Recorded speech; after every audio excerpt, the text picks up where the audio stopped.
music I love. 4 generations. This doesn't work. This is play. In love with the sound of American pop. Hello, and welcome to Bomb Squad Matinee, where our hands is permanently buckled. With me I have... I'm Tim M. Sullivan. Pizza Man, we deliver. Hi, I'm Austin Zwiebelman. And today we'll be returning to the deep well of prolific director of adult animated features Ralph Bakshi, after previously having covered his debut and sophomore features Fritz the Cat and Heavy Traffic, respectively, as well as his first major encounter with the rotoscope in his sci-fi fantasy fable Wizards. This time we'll be discussing his 6th animated feature film with 1981's generation-spanning, heavily rotoscoped musical epic American Pop.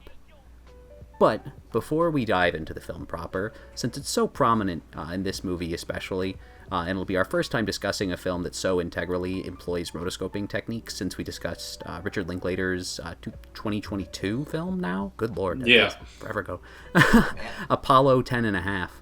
I want to get a feel for my co-hosts' familiarity with and what they prize in work spotlighting this sometimes controversial technique. So I ask, with that preamble out of the way, what's your favorite piece of media featuring rotoscoping? Austin.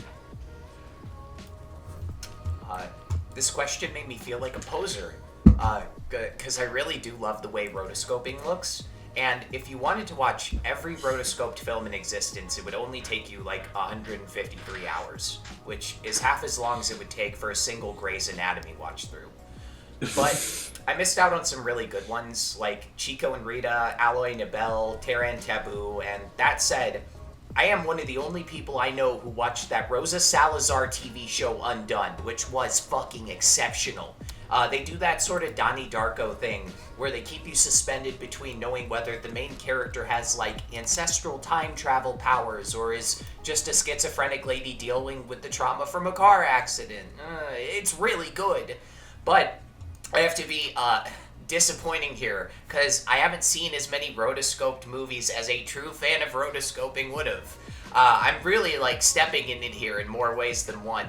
For starters, I'm picking a movie that was part of our broad 2000s level like film studies class at our shared alma mater, and it's a movie that invokes discussions of the Israel-Palestine conflict, which feels awkward to do on a matinee episode, where we're talking about a movie directed by a guy who was born in Mandatory Palestine. Yeah, it's obvious at this point. I'm doing the film scholar equivalent of a bunt, and I'm gonna say Waltz with Bashir. Yeah, a movie made by a guy who actually participated in the Sabra and Shatila massacre. He couldn't bring himself to murder Lebanese civilians, so his bastard IDF friends had him just shoot a bunch of dogs instead, so they wouldn't alert the villagers that were about to be slaughtered. Ooh. The PTSD sort of blocked it out of his memory, and Waltz with Bashir is about him talking with therapists and other people who were in Lebanon at the time, trying to remember like what they all did back then. Before anybody like chimes in to remind me that Yanni Goodman's animation technique isn't rotoscoping, you can go fuck yourself. They shot this thing in live action on a sound studio, and then they animated over it. Insisting like Waltz with Bashir isn't rotoscoped is like fucking saying like Xerox isn't a photocopy because it's like a different brand of machine, man. The final product is really good looking either way. It's basically like, it's the Citizen Kane of the style I grew up with on shit like Newgrounds.com. You'll know it when you watch it. The movie, it also holds a lot of importance for me because I'd never paid attention to what the state of Israel had been doing until my film school screening of Waltz with Bashir. So, like, the abrupt switch at the end of the movie was the exact moment I realized something was really wrong. And that's powerful stuff. It's like if you didn't know about apartheid in South Africa until your, like, fucking professor screamed "Cry Freedom" one day. That's a very intense thing to happen to a person on a Monday morning at 10:30 a.m. But yeah, that's my answer. Waltz with Bashir. As is tradition on this show, I apologize for my lack of integrity, and I hope you guys will let me keep my film degree. Back to you, Ethan. No, I think Waltz with Bashir is a really good one. I think that's a really good point, honestly, is I feel like there's a certain rigidity to people's view of rotoscope, and as we'll get into here, I'm sure there is a certain degree of flexibility in terms of what you can do with it, how closely you're adhering to it, and the exact ways that photo reference kind of manifests itself within the work. And I think Waltz with Bashir is a great example of that, because it's doing a lot of stuff with, like, not just literally trace over, but also, like, sliding layers and kind of digital tool sets.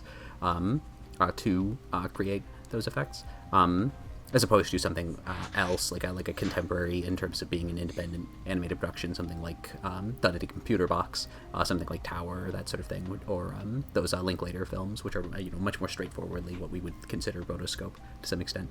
But yeah, also just an incredibly effective, sort of powerful film in that space of independent animation, when that was particularly difficult to do and discussing, especially relevant right now. I feel like not as discussed as once it was, and certainly worth revisiting at this moment in time. Absolutely.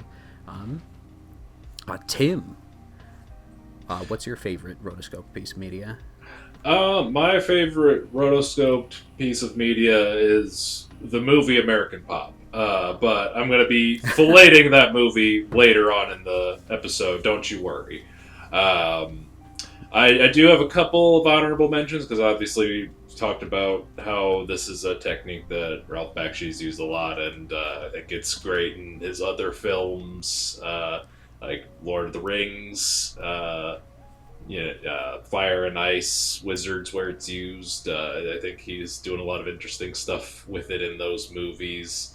I also want to shout out the other two big rock and roll related animated films, Rock and Rule and Heavy Metal. Those both incorporate some really interesting rotoscoping.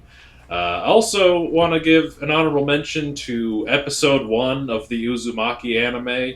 That first episode has some really tremendous and fascinating use of rotoscope animation blended with some, more artistic, different kinds of animation. There's some really cool stuff in episode 1. It's a shame that they didn't make any more episodes after that. I really would have loved to see them adapt the whole manga. They could have made 2-3 more episodes even out of that, but, unfortunately that just didn't happen. But my pick for this question is going to be another thing from the same director as the Uzumaki anime, and that is the series Flowers of Evil. Nice. I'm a big fan of Flowers of Evil. That's a controversial, kind of polarizing show. Some people very strongly disliked the animation style, and that's because anime is a mistake. Hayao Miyazaki. But I quite enjoy the look of that series. I think it gives it this really uncanny, unsettling feel that blends really well with just sort of the thematic elements of the show. It's a really unique looking anime, and I'll always shout it out when I can. So yeah, that's my pick. Back to you, Ethan. Excellent. Flowers of Evil is one that I've been meaning to watch for the longest time. This is good incentive to actually watch. I have the Blu-ray around here somewhere. Hell yeah. But I remember sort of bearing witness to the discourse on that one when it was first coming out, and it really was, the Gurren Lagann episode 4, episode 3 discourse, where people were upset with like the Osamu Kobayashi art style, and one of the animation artists said reading the forum posts was like sticking their face into an anus and breathing deeply. Just like not terribly productive in terms of like, oh, it looks ugly. Well, maybe it's trying to look ugly. Yeah, that could just be it, Yeah, like it's. I wonder if the Flowers of Evil might be trying to be uncanny and unsettling.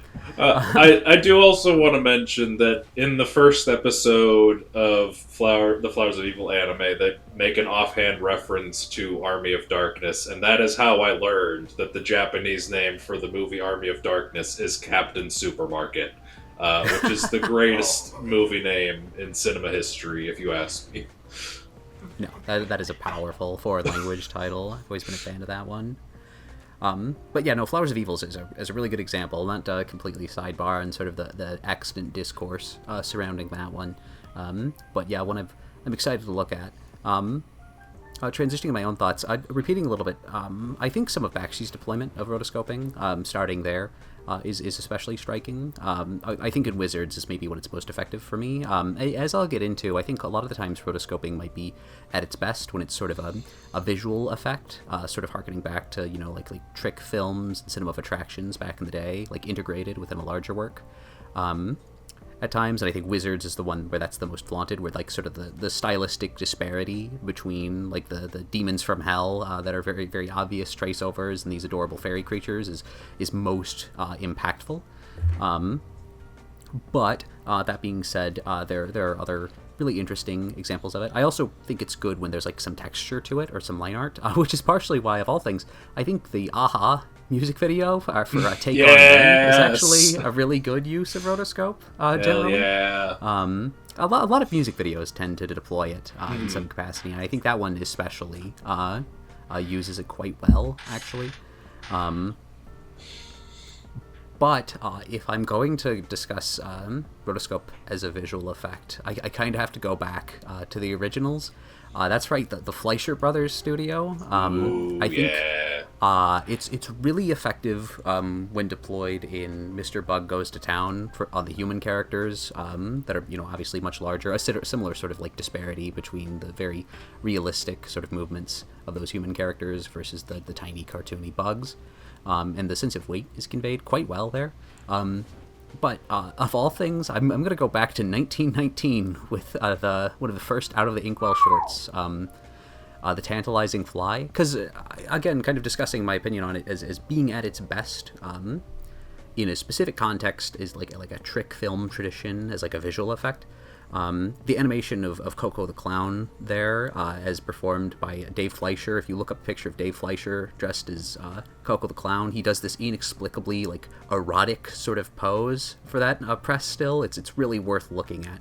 But the stark contrast where he has a very clear silhouette that's really conducive to rotoscoping. Like, they immediately kind of understood the strengths of this system. It's a simple, like, monotone, like, it's just black ink. There's no gradients, that sort of thing. And the movement is really fluid. It's one of those things that's especially impactful, I think, if watched in the context of other animation of the time, particularly stuff that the Bray studio was doing, like Colonel He's a Liar, and, like, Farmer Alfalfa. Seeing those sort of like really awkward early experiments and then going to this like really strikingly fluid, creative animation with Coco. The eponymous fly is a physical prop, like a live action fly, because the central conceit of the Out of the Inkwell shorts is that Coco emerges from his inkwell to interact with a live action Max Fleischer. So the intercutting between the two is really effective and impactful. I think it really helps the gags actually sing throughout those, and they display a level of kind of invention and inventiveness that I think characterizes a lot of the Fleischer shorts generally. And again, the really fluid animation and the movement into Z-space is quite remarkable. It's interesting that kind of carries even as they stop using rotoscope. Like, there is a sense that they've learned lessons from deploying this tool set at some point, and there's a lot of stuff like movement into Z-space and that sort of thing that we consider particularly impressive and striking, that they do a lot better than their contemporaries, too, as a result of this. So I do think there's something to be said about rotoscope as an almost educational kind of thing. Like, you use reference to do these things, but also kind of a training your hand in some of these, or just like referring to photo reference so frequently you'll get a handle on how some of these movements happen, and you can kind of exaggerate them later down the line. But overall, I think that really early example, one of their first shorts to deploy the rotoscope that they invented, to be clear, the Fleischer brothers invented the rotoscope, it is so good because it so clearly understands limitations and so firmly situates it within a series of other tricks. Like, it is genuinely like really enchanting and charming.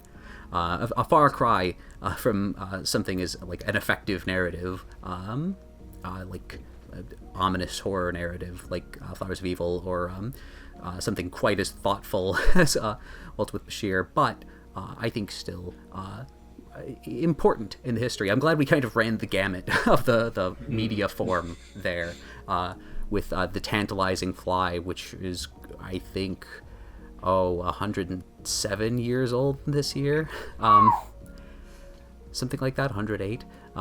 Very old, more than 100 years, and we're still talking about rotoscoping in those terms. Even back in the day, there was some contestation over its artistic credibility. But tabling rotoscoping, I think it's time to talk about the subject of today's discussion, which is American pop. So, what are your overall thoughts on American pop? I have been running and fetching for you bunch of punks for 3 years now, and I don't want to be no Candyman no more. Tim, would you like to start us off? Sure. Yeah, I fucking love American pop. This movie rocks. It's easily my favorite Bakshi movie. Granted, I haven't seen like 2 or 3 of his features. I haven't seen any of his shorts, and I do want to revisit some of them. Like, I definitely need to revisit Heavy Traffic. That one hit me like in an oncoming car in heavy traffic. But I love this movie. I think it's one of those movies where like it's really stuffed, but it's okay when everything it's stuffed with is fucking cool. There's a lot going on. You got mob warfare, you got world warfare, you got drugs, death, heartbreak. But I think ultimately it kind of boils down to being a story about how important music is, and just seeing all of these generations of music throughout time, and like seeing all these people who are just like devoting their whole lives just to be a part of it. Like, you have these 4 lead characters, Zalmi, Benny, Tony, and Pete finally at the end, and they're all kind of walking so Pete can finally run with music, which I think is really fascinating. So, and you know, it's a movie with a lot of really interesting visuals going on, but we have a whole question devoted to that. But I think the story does, you know, supplement the style. There is substance underneath the style. It's just a really interesting movie. I think it's really one of a kind. And like we were talking about Rock and Rule a couple of years ago, and like I was saying, like Rock and Rule and Heavy Metal and this movie are all kind of animated films that sort of celebrate music, particularly rock or metal, and they incorporate a lot of really interesting visuals to like add to the atmosphere of the music, and this movie definitely does that. But I think this one is like, I mean, Heavy Metal's an anthology. There's a lot of just like small little stories, and then Rock and Roll is just a very like contained single story. This goes on some tangents. This has a lot going on, but I think the journey from point A to point Z is really interesting to watch. Yeah, I'll probably, again, I'll be filleting this movie more when we get into the section on the animation, because I think the animation is really, really neat. But this movie's popping. That's my take. Back to you, Ethan. Yeah, I think that's a really good point too. Because comparing, I often compare, particularly Bakshi's first 3 films, and even Wizards, really. They're very episodic. They're like a lot of segments. Like I think Fritz almost like suffers from this a little bit, in that the segments are kind of a bit too wide, and a bit too oriented around him by himself, as opposed to Heavy Traffic, which I was compared frequently to like poetry or jazz. They rhyme. But exactly, just like jazz, they rhyme. Wait, like Scatman Crothers is everyone's favorite Autobot. He's in Coonskin. There's a Ralph Bakshi connection. There you go. Yeah, he sings the opening song, which I can't say the title of legally. H.P. Lovecraft's dog. Oh no! Is mentioned in the song. That's right. It's a good tune. Lyrics It's by good. Ralph himself. Hey, hold on. But performed by Scatman Crothers. Yes, the important distinction. I don't think he could pull it off. He's just a bit too high pitched. That's the only thing stopping him there too. Ending this, but yeah, no, I think the episodic structure of American Pop, with it being sort of like multi-generational and the way they kind of flow into each other, does work. I feel like in terms of like, I know he didn't write the screenplay, but I'm going to talk a little bit about the writer, and I don't know how integral he was to the construction of this thing. Because it does feel very Bakshi, and it feels like maybe the most like solid, like scaffolding to hang a film on of his feature filmography. I would say outside of, I don't know, Lord of the Rings, but even Lord of the Rings suffered from having to compress 2 books into one movie. So I think like structurally, I'll probably mention this. This is absolutely maybe his most approachable movie. By a considerable margin, and I think it does really succeed in that. And I think there's not a whole lot of multi-generational kind of films, period, too, which I think is interesting and distinct. Austin, what'd you think of the movie?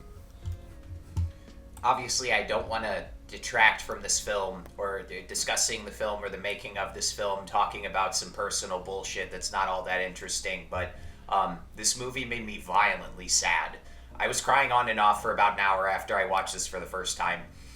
This is the story of 4 generations of a Jewish immigrant family forced to flee to America following a fucking pogrom by those bastard Cossacks. And just like how there's like some ghost over the Atlantic Ocean that possesses Irish immigrants and turns them into cops, the Belinsky family encounters the ghost of the Pacific Ocean that makes Jews dream of going into show business.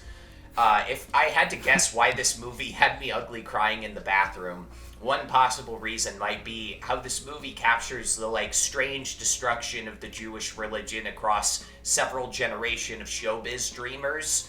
This movie technically shows 5 generations of the Belinsky family if you count Yakov, the father of the first protagonist, who is killed in this movie's silent film style opening scene. There's this old Jewish idea that it's better to die clinging to God and the Torah than to, abandon them in the face of persecution. It's sanctifying the name, the ultimate version of Kiddush Hashem. He stays behind to die at the hands of the Cossacks, insisting that the prayer has to be finished.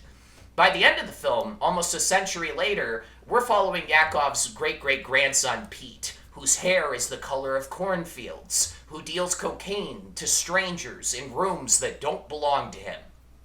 Pete is the product of 4 generations of men who died for nothing that history would really measure. No ideology claims these people as martyrs. On paper, their sacrifices look like mistakes. And then he passes this Hasidic Jew deep in prayer, and without breaking his stride, he starts snapping along to the words, as if some part of him can still remember where this all started. That sound that once tried to reach God in the burning synagogue turned into something else on the boat. It's music now, and everything else has fallen away. And thanks to a briefcase full of hard narcotics, millions finally notice this sad bloodline and pack themselves into a stadium to hear this unrecognizable descendant replace the old prayers with ballads about teenagers having sex. American Pop is an excellent antidote to the typical animated fare that's come out of Burger Paradise in the last 112 years. This movie touches on some heavy subjects, like Tim said. You got crime, war, drug addiction, and in typical Bakshi style, the realism of the dialogue and the plot beats were consistently impressive. At first, I fucking hated the segment of the movie focusing on Tony because he's so goddamn stupid and unlikable compared to his predecessors. It felt like watching a middle schooler try to write a musical about Bob Dylan. You get that fear, Oh, did people who were adults in the 60s have a reductive interpretation of the beatnik movement? Which is a sentence that gets dumber the more you repeat it. Eventually, I remembered art is supposed to be challenging sometimes, and I realized the very obvious fact that unlike his father and grandfather, Tony was not written to be likable or cool. And the movie's probably a lot more interesting for embracing the fact that the grandson of a Jewish mafia guy might be an insufferable fuck-up. With all the 60s nostalgia floating around, it's actually pretty potent seeing, like, a failed seeker of this caliber who, like, he can't even get the lingo to sound good when he talks. It's also important to briefly touch on the fact that, we'll probably talk about this more later, this movie really lucked out with the song rights. Whoa boy. These days, in order to get music by The Doors, Bob Dylan, Jimi Hendrix, and fucking California Dreaming in your movie, you'd have a seriously fucked up situation on your hands. Like Dazed and Confused also spent like $1 million on a soundtrack full of the 70s equivalent of butt rock only 12 years after this came out, and that movie contains 0 Bob Dylan songs. This movie somehow scored the rights to Freebird and just kind of plays it over the ending credits. This is one of those like works of art like The Sopranos, where you're consistently just kind of shitting your pants at how many extremely famous songs they got to use. And also, like The Sopranos, we probably don't have a 4K of this yet, specifically because of how expensive it's going to be to write a new contract and buy all those songs again. But yeah, to stop yammering and like let the smart people talk again, American Pop, it condenses a century of American music and immigrant history into a single, very haunted family line, using rotoscoped realism in these crazy montages to show how popular art is typically built on anonymous sacrifice. It's like a film that suggests the true authors of America are the people that it destroyed. There's also literally nothing else like it. This is a 9 out of 10 for me. Back to you, Ethan. I'm really glad that you liked it so much too. I think that's the sort of ideal for a discussion podcast like this is where somebody who even likes something can walk away from it hearing somebody like so effusively describe something that they now like it more. Like just hearing you say that, I'm like, I think every time I view American Pop now will be better for having heard you describe it with such vigor. Like genuinely, I feel like I like the movie more just for having heard you talk, and that's good. That's the ideal for something like this. And yeah, I think there is a lot to appreciate it. Like I've always loved that scene, obviously, where he turns to see the rabbi praying and snaps his fingers. But yeah, like contextualizing it in such a way, I think enhances it. Hearing somebody describe something like that with such deep passion certainly enhances it. So I'm going to be a bummer, unfortunately. Let's go! So at the outset, less so now, but I must confess, American Pop might be the Bakshi film I'm the most ambivalent about. That might be Fire and Ice, but Fire and Ice is like barely a Bakshi movie. He basically gave up halfway through that movie to let Frank Frazetta take over. Yeah. Which, I mean, in terms of people who probably should have been able to make at least one fantasy movie, one animated fantasy movie, largely based on his own work, Frank Frazetta is up there, but, you know, still. I think that's appropriate, because I would also describe it as maybe Bakshi's most ambivalent film, period. Again, aside from Fire and Ice, maybe of his urban features generally. Its generation-spanning narrative and attempt at greater scope and commitment to dramatic storytelling is compelling, but in many ways not a service to some of Bakshi's strengths, I would argue. It's worth remembering that, you know, he started his career as a cartoonist even before he was an animator, and I think some of the sort of ping-ponging that occurs in those films, those earlier films, is particularly effective. So something like a pure drama like this, maybe not quite lending itself to his directorial strengths. He brings with him, though, a really strong sense of history and of his own background with his, again, as mentioned, his family fleeing Palestine at the start of the Second World War, his own attempts to find success. But there's a certain clumsiness in the assembly of it, particularly as it goes on. And I would argue particularly after sort of the early bits with Tony that really strike me.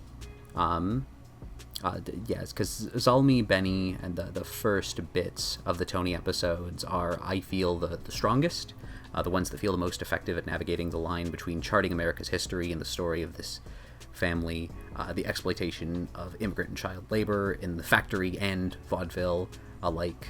Zalmi and Bella's like slightly awkward courtship. I actually really like that scene. I think that one's really effective, to be clear. The Bakshi typical taking to task of the mob, Benny's thoroughly unromantic death undercutting his virtuoso talents, the guy who seems so cool and so especially gifted at making music, and the extreme division between urban living and Tony's suburban childhood. I really loved that sort of stark divide.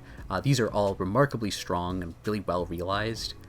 Once Tony hits the road, I think things become a lot less convincing in similar fashion to when Fritz hits the road, as it starts to resemble a much more typical story of struggling with drugs and hippie psychedelia, becoming increasingly reliant on those lengthy musical sequences with the licensed soundtrack, and probably at it reaches its lowest point when Tony actually gets to San Francisco and starts writing for the band. I think it corrects itself once he meets up with Pete, and once it arrives at sort of the finale sequence of Pete, with Pete's ultimate success and his particular flavor of a kind of uncool coolness that wraps all the way around to being kind of cool again. Yeah. Works for me. But it does feel like we're a bit far afield from like what made the first half of the film especially successful. Again, I would walk some of that back, actually, after having heard Austin's commentary. But I do think that it's a film that structurally the first half of it is much stronger. That said, it's a film that's exciting for seeing Bakshi explore these new spaces. Again, trying to do a traditionally dramatic film that's an original narrative, because Lord of the Rings was the first time he'd really attempted something like that, aside from, I don't know, the origins of Spider-Man in the 67 cartoon, which he helmed. But also his exhaustion here is becoming increasingly palpable. There's an interview with him in 1980 when he's working on the film, and in it he just straight up says, "I'm tired. I need a break." Yeah, that's because he feels like he's. I mean, he'd been continuously, he'd own his own production studio, and he'd been continuously making features since 1972 rather. And I mean, it started production in 1971, so there you go, nearly 10 years at this point. Beyond his work on television and that sort of thing, and the animation, the environment for commercial animation in the United States has always been particularly vicious and particularly demanding. The lack of comedy of his previous films, but more pointedly, I would say some of their vitality, the youthful kind of clumsy exuberance of a first feature in Fritz, the strikingly self-conscious raw nerve of a film that is Heavy Traffic, and the bitter, really palpable anger of Coonskin. That's a very fiery sort of polemic of a film, even if as it's being stated on behalf of another group, in a way that makes it a very interesting, textured, even fraught film. And even something like the amusing irreverence of Wizards, or the sense of scope that Lord of the Rings reach, I don't think are quite here. But I'm ultimately glad that we have this experiment, and that we have, again, what might be the very most approachable Bakshi has ever been in one of his features, that it exists at all as a distinct attempt at something so relatively grounded in a medium that really fights against that impulse while not sacrificing a sense of visual beauty or stylization, attempting to employ some of the successes of the medium. It doesn't just try to eschew them to do something here. I think is really fascinating and worthy of examination. I think it's good. To be clear, I think it's a very good film, but I think when I view it within the context of his filmography and where he was at the time, maybe it's just almost being a bit too aware of how the sausage was made to some extent, where I can recognize some of those things, because it seems like neither of you really recognize those at all, in terms of the director being kind of exhausted. I don't know, maybe it's even just a weight towards my affection for some of those early films, especially Heavy Traffic. I don't know, as somebody who draws things from time to time and is particularly sort of self-critical, that one obviously lands particularly well. But again, I think overall American Pop is quite good in a lot of ways, very many ways, but is maybe the one where I'm not quite as instantly charmed. But again, now I want to rewatch it after having heard both of you talk about it again. So that's good. That's the entire point of this exercise. It's certainly not to get views or money. So we're chasing our own American dream here. True. Bomb Squad. But going back just a little bit, I was discussing the film's remarkable visuals and how it doesn't really sacrifice those even while doing something kind of grounded. So I wanted to kind of point to both of you and get your thoughts on the film's visuals. And particularly, I imagine this would come up either way, but I wanted to make it a part of the question. Its use of rotoscoping. Austin, if you'd like to start us off. God, I read this wrong. I thought we were just talking about the visuals in general. I do have some stuff to say about the rotoscoping. I apologize for how broad I'm about to get here. No, that's fine. The animation in here is really great. It's exceptional. It's possibly Bakshi's least grimy, trashy-looking picture. I'm mostly doing my thoughts here a la carte because this movie throws a lot of different stuff at the wall, and I couldn't quite grasp any words that summed up its specific visual identity. So here's a numbered list because my brain is tiny. I really adored the few shots where the plate was filmed on a fisheye lens. Watching animated characters get warped by barrel distortion is phenomenal. It's wild seeing it in an American cartoon from the 80s when I'm much more used to seeing it in modern anime like Mind Game and Redline. That's one of those effects that justifies the rotoscoping process. Even Richard Williams would be at a fucking institution if he tried to draw that from scratch. My favorite bit of straight animation is the scene where Zalmi and Bella are slowly taking off their clothes. There's like a million tutorials online of how to animate capes and dresses in the wind because fabrics are hard as shit to do in 2D animation. So getting an extended scene with that slow, careful movement of these two characters, it felt really special. I don't know why, but I think it's very funny that the first color image we see is a painting of a McDonald's superimposed behind the Apollo 16 lunar rover. It's a funny way to announce that this picture is going to be about the myth of American progress and the cultural touchstones kind of looming large in the background over the various new phases of history. Let's see, stuff that's not about rotoscoping. Finally, my most important comment. Bomb Squad could probably make a quick buck off animation fans out there by doing a side-by-side of the live-action movies that we know were used as plates for this. The Public Enemy is the big one everybody mentions, but they also use clips from Stormy Weather and Hell is for Heroes, so let's get on that. Yeah.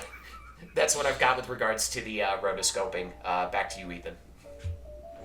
No, absolutely. Yeah, I think the film's the use of rotoscoping here is especially striking. I'm gonna table this real quick. Are you expecting me to ask a follow-up question about the film's visuals? No. I could save whatever I cut out of there. I will put in general discussion. It fits in there perfectly. Okay, perfect.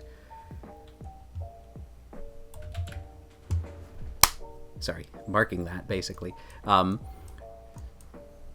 Yeah, no, I think that's a lot of really great commentary. It's interesting, yeah, especially the use of reference, photo reference, and that sort of thing. Particularly after Lord of the Rings, where he didn't, where it was all sort of handmade for that, and they did a lot of this on the soundstage instead, obviously instead of going to shoot in Spain. But also the combination of using kind of archival material is really interesting because obviously he did that in Wizards, but that was largely for purposes of like solarization and that sort of thing, as opposed to something quite so literal as what he's doing here. I think it's really fascinating, the use of rotoscope throughout the film is especially compelling, but I will get into that quite so much. It's one of those things where I say one thing and then I'm just going to snowball into giving all my points right off the bat. Tim, what are your thoughts on the film's visuals, especially its use of rotoscoping? Yeah, I think the visuals are really strong. I think you're making a good point about like it's probably Bakshi's most like accessible, streamlined movie, and I think a part of that is that the rotoscope style and the rest of the visuals accompanying it, they feel like they kind of mesh a lot better in my mind than some of his other stuff.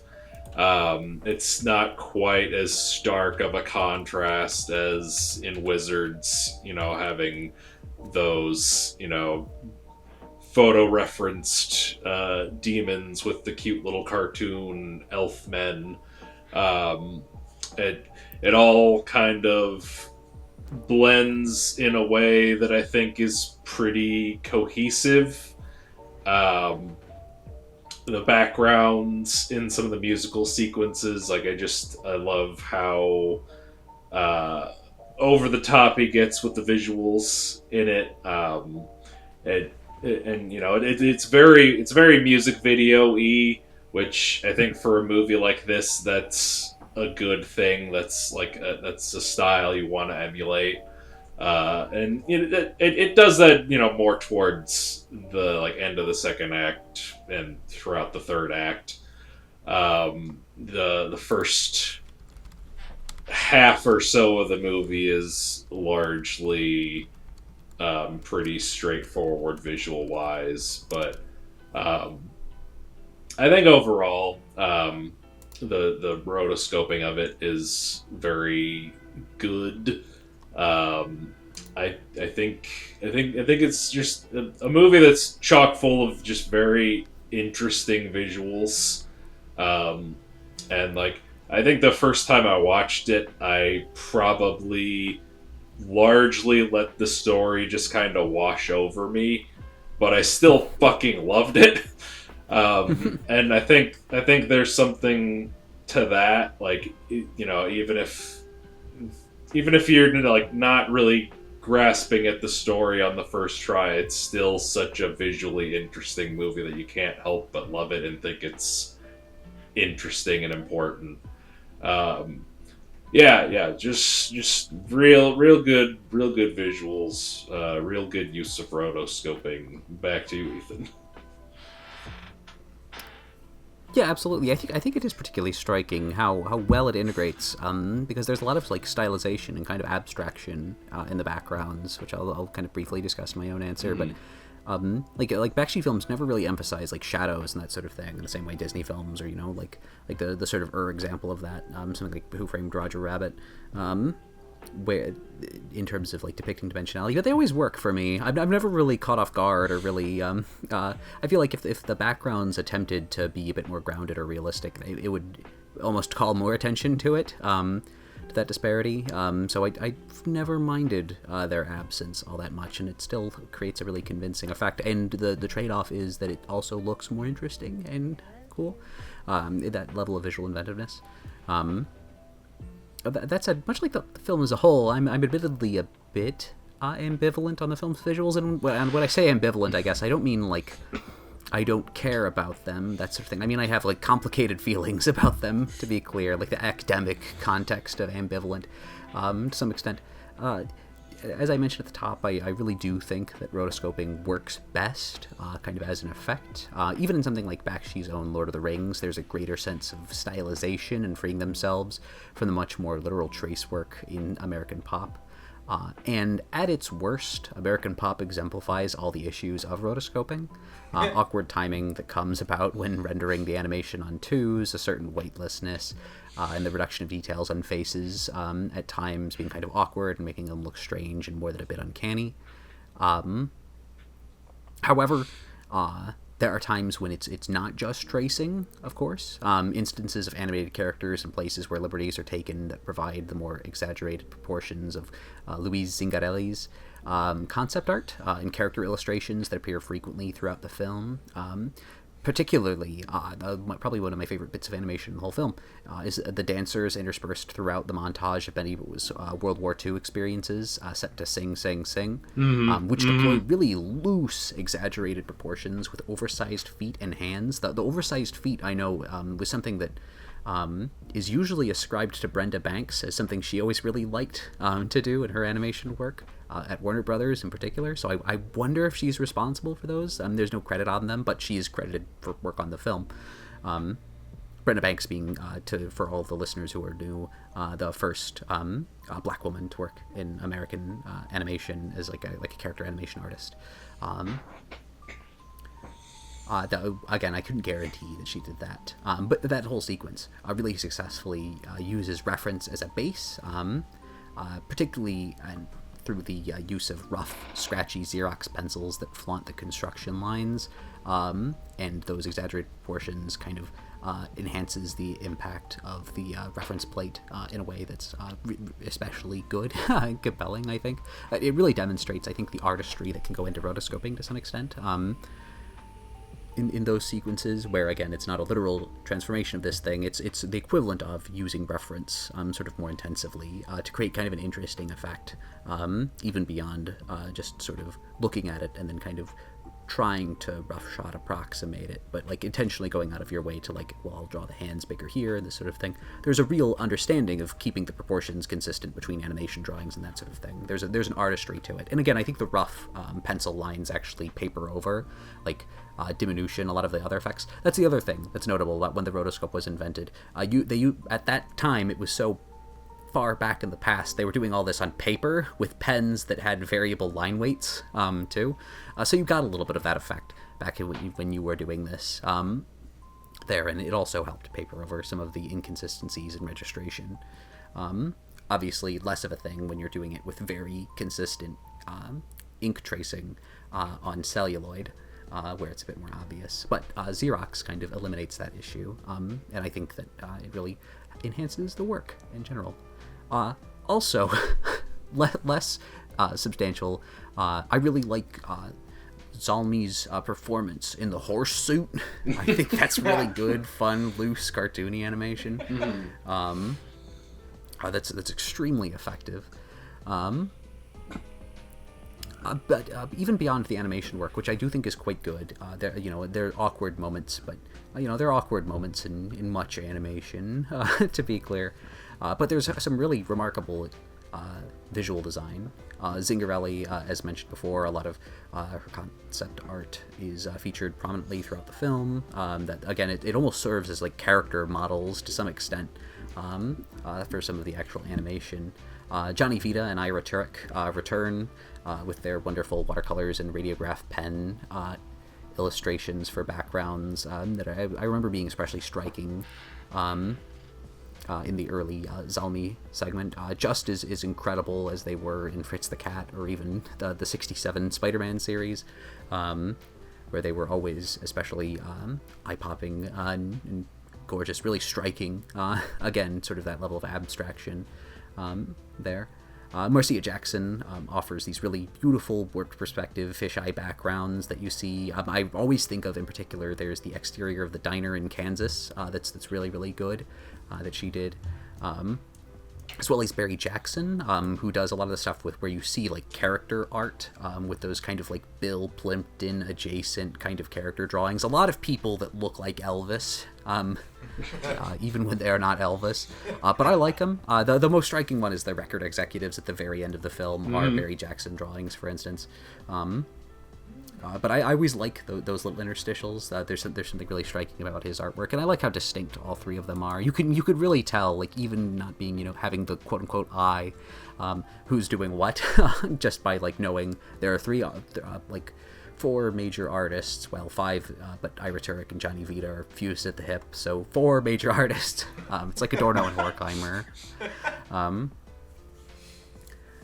But knowing that they're there, you can really parse them, and I think that's wonderful. I think it's incredible that as much I think the film was kind of lambasted, or that much I think it speaks to a general unfortunate sort of emphasis on character animation at the expense of like other aspects of visual design in animated film, that becomes such a center point of discussion of Bakshi's later films, because there's a lot of inventive, interesting things, even in terms of like color design and that sort of thing. There's a lot of free use of different palettes for characters based on interiors and to match sort of the psychedelic visuals or lighting effects.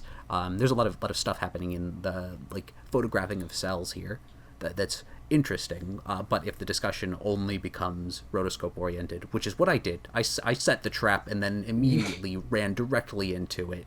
I wanted that cheese so badly, but I forgot that I put the cheese on the trap that would kill my ass.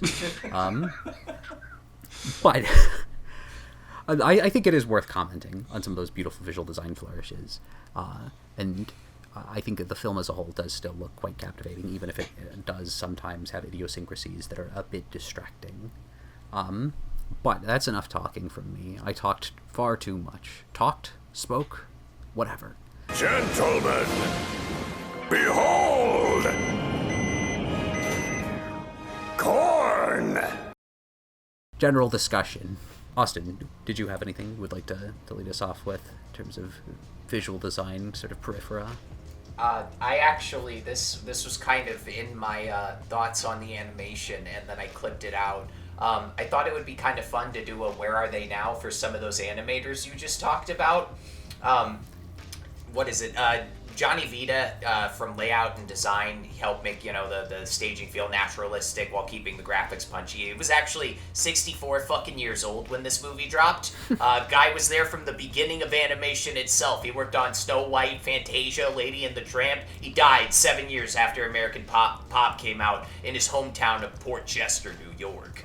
Fucking Barry E. Jackson helped with the incredible background paintings. He coincidentally got his start doing like album covers for album art for like the Grateful Dead, ZZ Top. He went on to work on like The Nightmare Before Christmas. He was on The Prince of Egypt. He did Shrek. A whole bunch of other cool stuff. In 2026, he actually sells fine art prints, and get this, a 9-week course you take over Zoom where you learn how to do art for $150. We could sign up for this. Marcia Adams, one of the key contributors to this film's visual identity, doing a lot of careful work with the character posing, layout choices. She left show business after painting backgrounds for the Tiny Toons Adventures 36 years ago. She's currently a freelance illustrator, doing all sorts of stuff. She does art prints, book covers, product logos on rare occasion. And then Louise Zangarelli, she helped give the rotoscope figures kind of stylization and personality. She left the business after working on Titan AE and Alvin and the Chipmunks Meet the Wolfman. There's like not a ton of info on her online, and IMDb says she died that year in Laguna Niguel, California at the age of 59, but I wasn't able to confirm that anywhere, so I don't know. But yeah, just play the Animal House song over that whole thing I just said. Sorry. No, I think that's always interesting. It's worth noting that I believe this is the final role of Frank Dakova, who played Angie. I believe you had a particular fondness for the way he described Carol as an eggplant, like his balls were in a vice. He plays Crisco, who I believe is one of the Don's goons in this. Interestingly, Frank Dakova is one of those Italians who mostly played Native Americans otherwise, but not in any of Bakshi's films. Like, if you look at his Wikipedia page, it's him as a Chief Wild Eagle in F Troop. Oh, no! Just a little bit on transitioning to talent. Ralph Bakshi also makes one of his signature Alfred Hitchcock cameos in this. He plays a piano player, I believe, in one of the Benny segments. He has a very recognizable voice, so of course. Muse Small, which is just a really interesting name, plays Frankie in this, who not a huge resume on her, but apparently she originated the role of going to say it slowly so that I can find that particular Frenchie in Grease. She was Candy in One Flew Over the Cuckoo's Nest. If you don't know who that is, it's because it's an escort who pops up very briefly in the movie, but you can see her. She's in One Flew Over the Cuckoo's Nest and a bunch of other shit I haven't heard of. Yeah, otherwise not a ton, but I find her performance kind of charming in its way. It's on the subject of acting, I think, and this ties in pretty nicely to the discussion of rotoscoping as well. It's interesting to note that Ron Thompson, who played Tony and Pete, who is their rotoscope performances, was upset about this film when it first came out because he felt that a lot of credit for his performance was going to Bakshi. So his management put out a trade ad in February 1981 showing him next to his characters. And Columbia said, "You can't do that," pretty immediately. And unfortunately, it seems like Ron Thompson didn't have a mountain of work after this. So I do feel bad for him. But I think it's also interesting because it sort of predates and is kind of formative to, is very similar to a lot of the debates regarding like motion capture performance later down the line. Which I think is especially interesting because there's a lot of discussion of like the ethics of rotoscoping and that sort of thing. We're always kind of contentious amongst animation types. Like the Disney guys had a strong aversion. Even when they did rotoscope, they never wanted to admit it. It was always, well, we're just closely using reference, even though they absolutely did use rotoscope a little bit.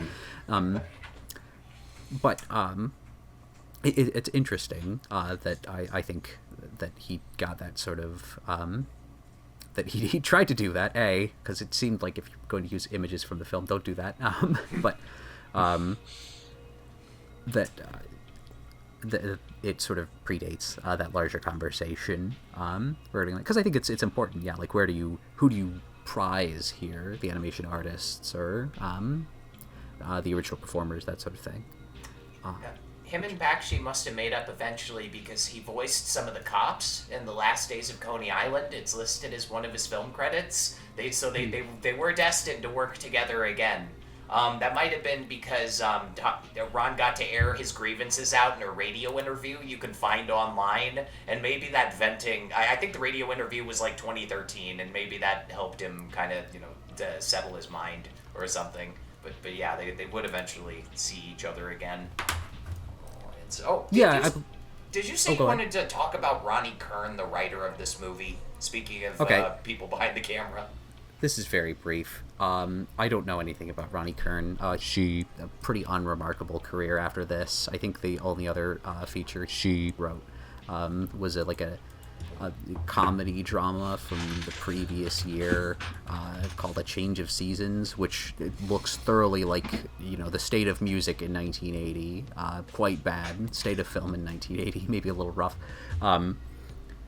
But the one thing I wanted to bring to the viewers' attention in case they wanted to seek it out, because I kind of want to now too, is a 1994 film she did called Guinevere. Which is an adaptation of a trilogy of like fantasy novels based on Arthurian legend. The big draw here is that it stars a pretty immediaty after Twin Peaks Cheryl Lee as the title role, Laura Palmer herself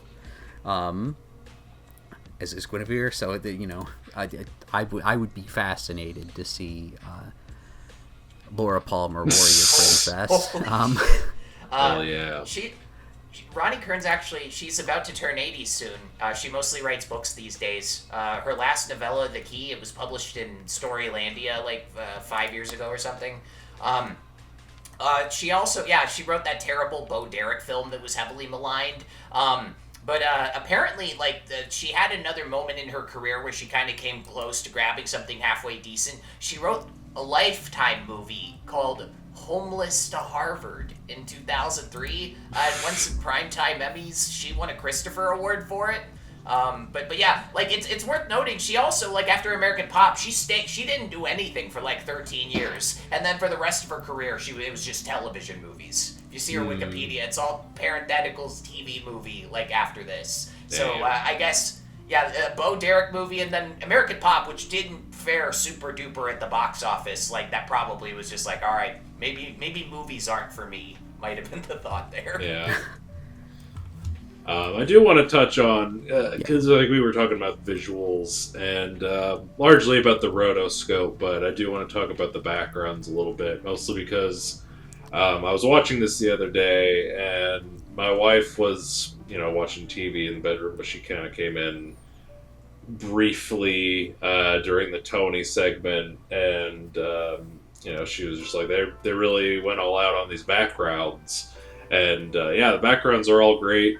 I think that's a strength of the movie that maybe doesn't get talked about quite as much as the rotoscoping. But I mean, great backgrounds are a staple to all of Bakshi's movies. Like, fucking Cool World, bad movie, but the backgrounds look really cool. Also, great soundtrack. If you like Moby, if you like Thrill Kill Cole. Yeah. I mean, like Moby's music. Nobody cares, Moby! Go. Nobody cares. No one. Beautiful. There's, I think even Bakshi fished this out of the ether. There's an old, thing he did for network television. It was an interview about, how difficult the animation was for this. It's mostly just to showcase the process of how they animated this. And Bakshi would agree with what you just said. I think the interviewer compares the backgrounds in American Pop to paintings by people like Hopper, and Bakshi has this pleasant thing he says where he's like, I think the people animating the backgrounds are the Hoppers of my generation and stuff. So go seek out that clip. It was uploaded by Ralph himself. You can just look for things Ethan has heart reacted if you have that feature on your phone. Especially appropriate, considering the appearance of Nighthawks in Heavy Traffic. Speaking of things that Ralph Bakshi has uploaded himself, there are a lot of cells of this movie that you can get for high prices. I want to pay $900 for that Jimi Hendrix cell. What if it's one of those things how Spike Lee, all of his posters are $50 to $150, except for Malcolm X, which he charges $2,000 for the Malcolm X poster, and you have to go to his house to get it. I bet if there's an animation cell of Pete doing the snap, that thing's costing you $50,000. That thing's putting his fucking grandkids through college. Okay, that's the one he's charging the big bucks. His grandkids don't need money. They're starring in Boston. Speaking about it, a multi-generation he finally found success in animation. Damn. So going back a little bit to people that appear in this movie, apparently members of the American punk band Fear served as rotoscope models for this, including lead singer Lee Ving. I believe that's in the Pretty Vacant sequence towards the end of the film. I read about that, and I think the main thing to bring up with the band Fear is that they're responsible for the greatest SNL music performance ever, because they were just getting people to try and beat the shit out of them on the stage. They had to cut after a couple songs. It's crazy. Oh my god. Excellent. The thing that stood out to me, which is perhaps less interesting, but for a brief period from 1982 to 1984, the band's bassist was future actor and, more prominently, member of the Red Hot Chili Peppers, Flea. So we were this close to getting the Bakshi Flea collab we've always wanted. It's the collab Tanner always wanted. On the subject of... yeah. Where's the pop punk? Yeah. Pop punk. There we go. Don't worry. That's a joke just for him that he'll never hear because he doesn't watch the episodes I do on movies that he hasn't seen. It just starts with the orchestral epic performance of All the Small Things. Oh my god, it would really easily transfer to. It's worth noting too in June 1980 article by John Huddy in the Chicago Tribune discussing Bakshi's work in the turn represented by American pop. It's interesting that Bakshi himself describes the film as PG. Considering the content of the film, which, in case you don't know, dear viewer / listener, did receive an R rating. That sounds wild, but if you do remember that Wizards was rated PG, does almost track. I can almost see why he thought he would get away with it. Yeah. Though in that same article, Bakshi also, coming back to our punk rock connection, interestingly, has harsh words for punk rock. He describes it as anti-establishment, like jazz and rock, but unlike jazz and rock, it is neither original nor creative, which is what a strange comment regarding punk. But he is correct, but only about pop punk. Speaking of just like the music in this movie, there's a lot of fucking good music in this movie. We brought up the Jimi Hendrix thing. I do love that they're just like, why did you have us go on after Hendrix? We're gonna fucking suck compared to Hendrix. Which, like, yeah, no, if Hendrix was opening for me, I'd leave. I would not be doing that shit. Isn't there that famous, like, it's like that story that gets passed around, I think it was Eric Clapton, like, he was watching Jimmy play for the first time, and he was just, like, freaking the fuck out. Like, he went up to his manager and was like, you told me he was good. You didn't tell me he was that good! You know, he was just, like, having a fucking panic attack. Yeah, like, he had to be part of the 27 Club because he was too powerful. They had to cap him.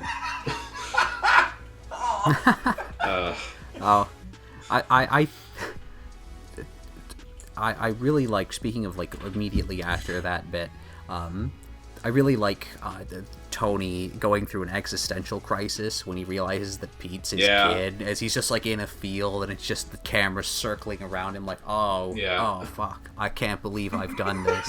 Shit, hell damn ass. I thought he was gonna die. They went so like far with that scene. I really thought I was watching a man die. I was surprised to see him walk in and, you know, to those cornflakes. On the topic of the music, did you guys know Bakshi actually waited until after the film was done to go asking for the music rights? Because he had this idea that, like, the record executives would be more pliable if they saw the music in context. So this dude gets the whole film made and is just like, I'm going to go secure the rights to Freebird. Like, fucking crazy. But he didn't get every song he wanted. The one holdout that I heard about was Bruce Springsteen. His thing was, like, Bakshi, if he wanted to use a Bruce Springsteen song, he could use no other songs by any other musicians. It had to be a Springsteen movie from that point. And, this is more widely known, but it was the producer's idea to have Night Moves as, like, the song that helps Pete get famous. Bakshi originally wanted Freebird to be that song, from what I've heard. Ethan, come fucking, low-orbit ion cannon me if I'm incorrect about that. Nice. He said that just in an interview. He was like, I fucking hate Night Moves. He does not like Night Moves. He thought it was kind of lame. With the music rights thing, to kind of explain his rationale at the very least, he was making this movie for Columbia, so I think there was some intuition that it would be easy for them to get a lot of music rights. And ultimately, I guess it was. I mean, the fact that they were able to, like, because they also notably didn't, as was mentioned, did secure home video rights to the music initially, which is why this movie didn't come out on tape until 1998. I heard about that. But again, Columbia still a big name. So, and I think Sony was the home video distributor because, notably, when this film was issued on DVD, there was a regular DVD which looks ugly and bad.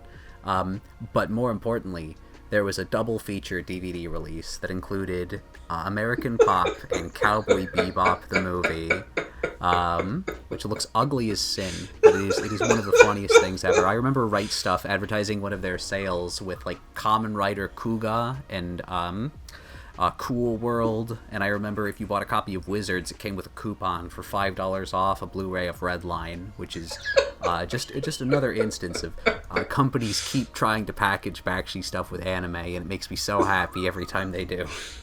Or a Japanese media, even. Cool and the Crazy, plus discount code for a Mishima Life of 5 Chapters. Jesus But Christ. on that track, though, back to the music, there's when they get to like Tony going to Kansas, there's a jazz track that they play called Monin, which Shinichiro Watanabe heads will know from the hit anime Kids on the Slope. Excellent. Beautiful connections. I love linking this to anime. I don't even know if this one has a Japanese... I was thinking about that. Should I check if this one has a Japanese Wikipedia article? But I didn't beforehand. If there is, then we'll make a whole errata. Addendum, appendix. There we go. Those are the words. Yeah, does Japan sell the Cowboy Bebop movie with American pop? Yeah, is this a case of like when they licensed it, they had to do it that way? There is an article for it, and that's beautiful. Wait, I think this movie came out in like 4 different languages, and 2 of them were Hebrew and Yiddish. I think the other one was like Russian, maybe. I know that there are at least 4 different versions of this movie. This movie does seem like the kind of thing where, like, it's really popular in Argentina and nobody knows that over in America. Like, we do, a Searching for Sugar Man remake, but it's just Ralph Bakshi finding out American pop was a big hit over in fucking, Czechoslovakia or something. It feels like one of those. Yeah, I feel like Last Unicorn was huge in Germany, kind of thing. And just like with Fritz the Cat, a producer used that money to buy a new car and never told Bakshi anything about the money. So it's all sub-licensed. It's not real money. It doesn't belong to the actual creatives. It's licensed from somebody. That's how rights work, unfortunately. Yeah. No, they don't mention the part where Pete doesn't make any money because of his terrible contract, That's saved for American Pop, too. Where Pete's son wants to become a white rat.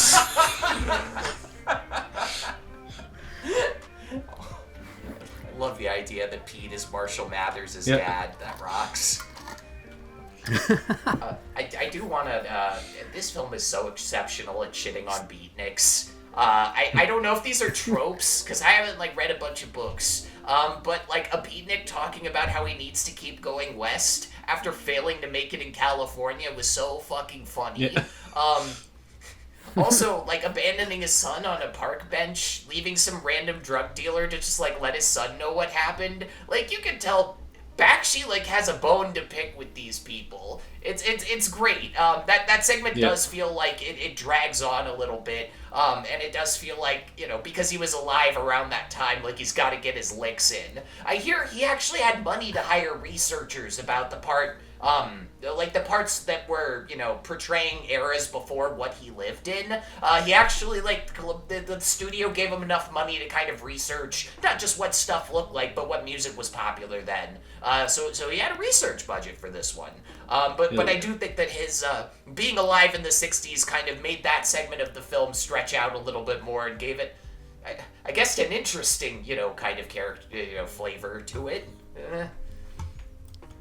It's interesting. I wonder if it's semi-autobiographical, because you read about him, taking his son around with him when he would go to, pinball arcades and that sort of thing, in New York, that sort of thing.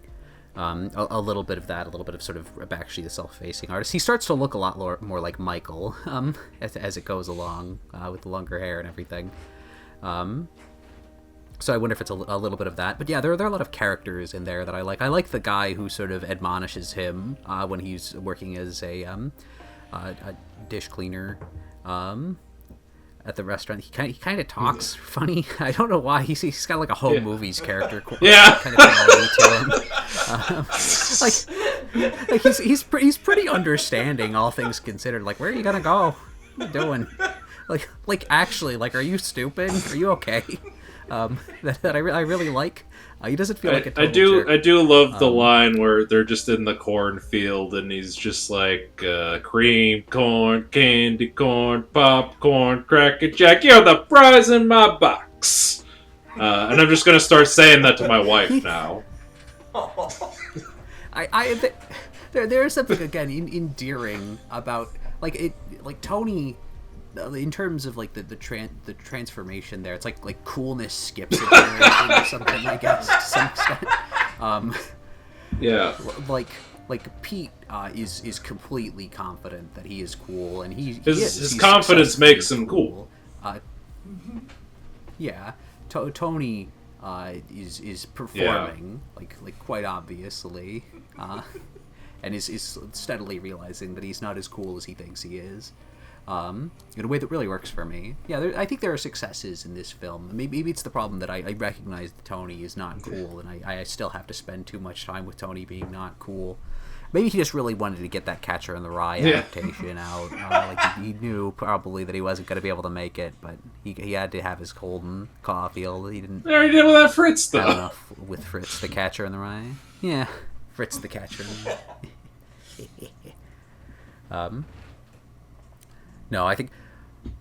Anybody else have anything they wanted to say before we switch over to final thoughts? All right. Excellent. Well, Tim, would you like to give us your final thoughts? Yeah, American Pop is a great film.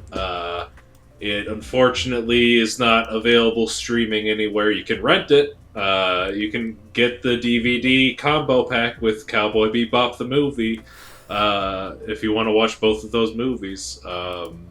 It's very good. It's my favorite Bakshi. There's just a lot of interesting stuff there in terms of both style and substance. It's a remarkable, one-of-a-kind movie, and I'm glad we got to talk about it. Back to Ethan. Absolutely. Yeah, I think this is a really incredible one. Thankfully, semi-recently, it was reissued on Nice. Blu-ray as well, and I think there was a streaming version of it. Not anymore, apparently, but I think it's worth checking out in higher fidelity quality. That old DVD is pretty bad, actually. Complete sidebar, actually, talking about home media formats. This was, I think, issued on Laserdisc back in the day, or was supposed to be, and there's a actually quite informative interview from a Laserdisc periodical in 1992. Specifically because he also provides like brief reviews of contemporary Bakshi films available on Laserdisc at the time, the author, but also interviews Ralph Bakshi while he's in the middle of production on Cool World. So that's an interesting time capsule, and it's very funny when he asks Ralph Bakshi Laserdisc specific questions, and Ralph Bakshi says, "I'm too poor to afford a Laserdisc Oh my player. god. Send me one." Oh. Hell yeah. This is while he was working on Cool World, to be clear. This was when he was back at Paramount. Damn. Fool me once, shame on you. Fool me twice, shame on me. Fool me thrice, well, shit, tell them ass. Austin, final thoughts on American Pop. Go on the home media thing. Sony Pictures has a 4K master of this movie, and we need to steal it. Also, I don't know how long this is going to last, but it's up for free on YouTube in 480p. People always talk about how emotionally devastating the first 10 minutes of Up is. American Pop is a film that grasps at something so much bigger than that. It's about the real-life struggles that built the music we listen to over the last 100 years. How the tunes on the radio came from places of great beauty and terrible loss. It's probably the best thing Bakshi ever did, or at least his most widely accessible picture.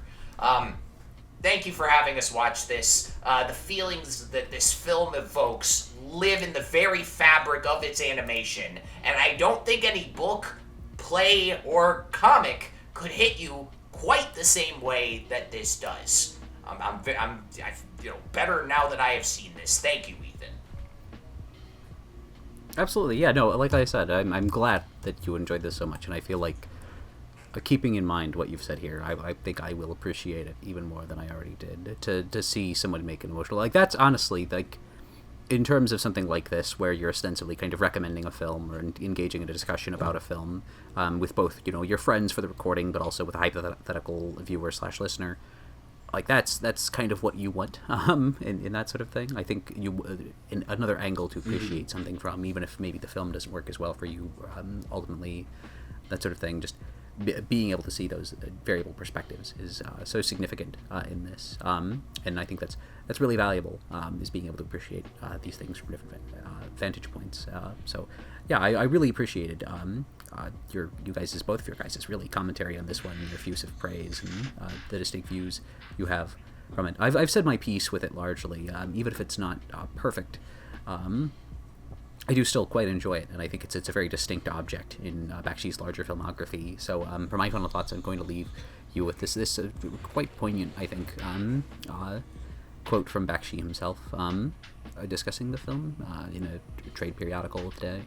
The American dream is realized in the freedom we have, not in the success we achieve. Success takes our lives. The struggle for success saps all our energies, and when you get it, what do you have? You have the pressure of remaining there, and you have the crushed bodies of friends and family who were sacrificed along the way. American pop is about trying to make it in America. But you know who else is trying to make it in America? Ooh. Yeah. You, the person watching/listening to this episode of Bomb Squad Matinee. Even if you're not in America, you're trying to make it in America. I'm sorry. We make everything about us, unfortunately, and it affects everyone internationally. But for those of you watching/listening, if you're on YouTube, be sure to give us a like, subscribe, click the bell to get notifications, etc. And if you're listening on one of the audio platforms, be sure to give us 5 stars, thumbs up, follow us there. We always very much appreciate it. I presume if it's like a podcast platform, you're probably following us anyways, because who just listens to a random episode of podcast out of nowhere? It's a strange thing to do. Maybe somebody. And be sure to, if you especially enjoyed this, we certainly would appreciate it, go to Patreon, give us a little bit of money. $5 gets you access to our commentary tracks. $10 gets you a shout-out. Speaking of, shout-out to Tanner Richard Craft's mom, Tanner Craft. And I believe that's everyone. At the moment, unfortunately. At the moment. You could be number 2. Number 2. Number 3. We could at least get a whole line of people, 4 or 5, a whole family line. We'd appreciate it. No, if you feel like giving us some cash, we'd definitely appreciate it. But just again, listening, leaving a comment, that sort of thing, contributing your own thoughts. What did you think of American pop? Are you descended from a lineage of Jewish emigres to the United States who've perished in unfortunate circumstances before achieving their dreams? Will you be the one? No pressure. But thank you so much for listening to Bomb Squad Matinee. Be sure to tune in next week when we are talking about the hit anime film from 2001, Metropolis. It's going to be a good time. Also, unrelated, if you are going to be at MomoCon this weekend, I will be there. I will be taking photos. So if you would like a photo taken of you and you find me, I'll take a photo of you, and then I'll post it to Facebook.com in the MomoCon group. Or if you want to talk to me about what you thought about American Pop or whatever, you can talk about the host. That was one that we did recently. We're gonna talk about Ethan. We're gonna talk about how Ethan's great. Don't lie. I mean, it's fine. A MomoCon pop. There we go. But yeah, that's what we got on the docket. Is I'll be at MomoCon and also Metropolis, the anime movie, next week. Excellent, very exciting. I'll probably be on for that one. How exciting! I was completely not planning for that, but I love Rintaro, so that's perfect. We could talk about the Tezuka manga adaptation that's based exclusively on a poster he saw for the movie. It's pretty good. That movie's pretty good. That movie's pretty great, actually. Yeah, that's gonna be fun. All right. Take care. Farewell. Fly like an eagle. Farewell. Did he tell you anything else? No. Yeah. He said to say goodbye.